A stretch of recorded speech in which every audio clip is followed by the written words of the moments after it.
Oi, gente! Hoje a gente vai conversar um pouquinho sobre a abordagem comportamental na administração. Pode parecer um pouquinho confuso, mas eu prometo para vocês que até o final desse vídeo tudo vai ficar muito mais claro.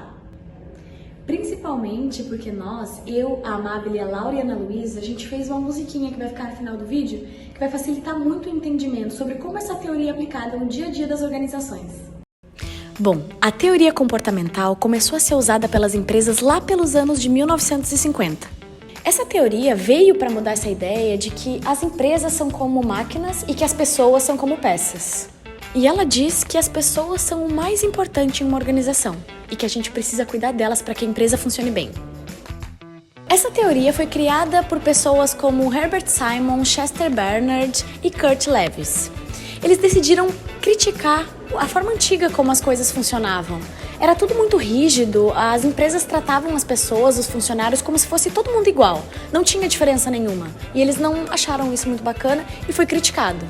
A ideia principal de tudo isso é entender que as pessoas criam, pensam, têm opiniões diferentes e tomam decisões o tempo todo.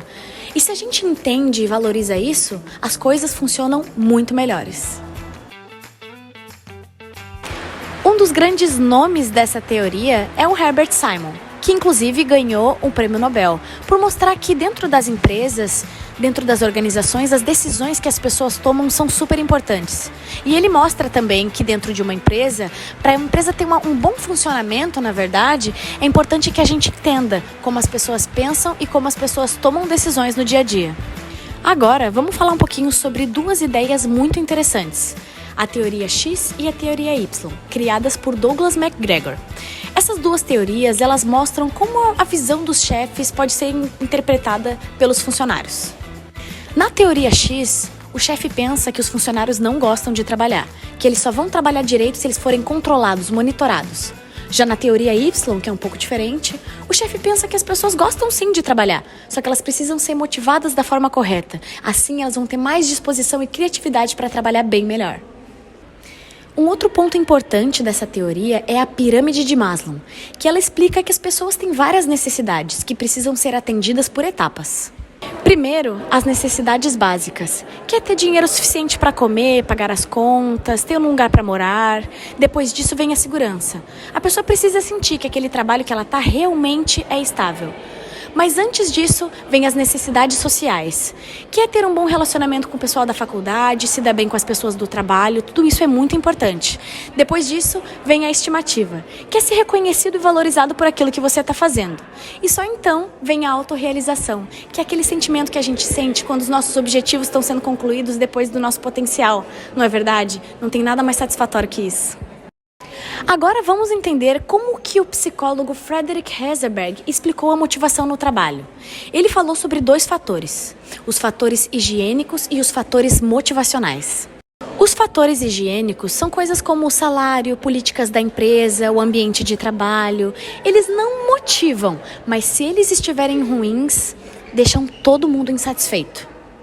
Já os fatores motivacionais é muito como a palavra está falando, né? Motivação. Aquilo que motiva o funcionário, que faz ele ter vontade de crescer, oportunidade de crescimento da empresa, desafios. Tudo isso vai contribuir para ele ser motivado a trabalhar bem.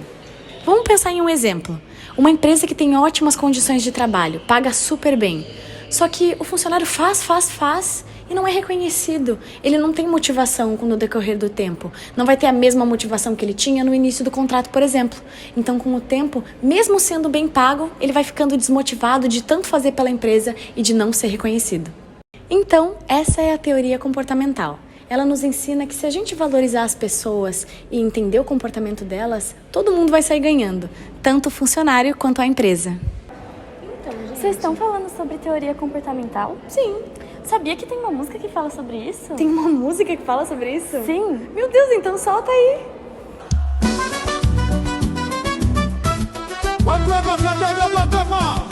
O comportamento humano se valorizou. Lá nos anos 50 começou, o comportamento humano se valorizou, deixando a norma e a descrição, trazendo à luz a motivação. Herbert Simon foi quem liderou, com suas ideias o prêmio Nobel ganhou. A decisão era o foco central, e entender a mente era essencial. Cada escolha que a gente faz, na empresa ou na vida tanto faz. Tem uma lógica, uma razão, isso move a organização. A abordagem comportamental faz da pessoa diretor. Dentro do grupo ela decide e faz. Com participação se vai muito mais. Entre estilos, entre teorias, o comportamento é o que guia pra empresa funcionar. É o homem que deve liderar. A gente precisa subir de necessidades básicas até se expandir. Segurança, amizade até se encontrar, com a autorrealização a brilhar. Expert, velocidade para fatores para entender, motivação e higiene para não esquecer. O que te satisfaz é o desafio, mas em boas condições o humor é frio. No ambiente tudo influencia, mas só a tarefa traz alegria. E assim a gente vai construindo o nosso caminho, sempre evoluindo. A abordagem comportamental faz a pessoa o diretor. Dentro do grupo ela decide e faz. Com participação se vai muito mais. Entre estilos, entre teorias, o comportamento é o que guia pra empresa funcionar. É o homem que deve liderar. McGregor chegou com a teoria X e Y. O homem não é prematuro, aprenda já. Na teoria X, o controle é total, mas na Y ele cresce, é natural. Com liberdade vem o potencial, pra criatividade é essencial. A abordagem comportamental faz a pessoa o diretor. Dentro do grupo ela decide e faz. Com participação se vai muito mais. Entre estilos, entre teorias, o comportamento é o que guia pra empresa funcionar. É o homem que deve liderar. Vai voltar, então valorize, deixa a mente brilhar. Na organização é só participar, com motivação e bem-estar. O futuro vai se transformar.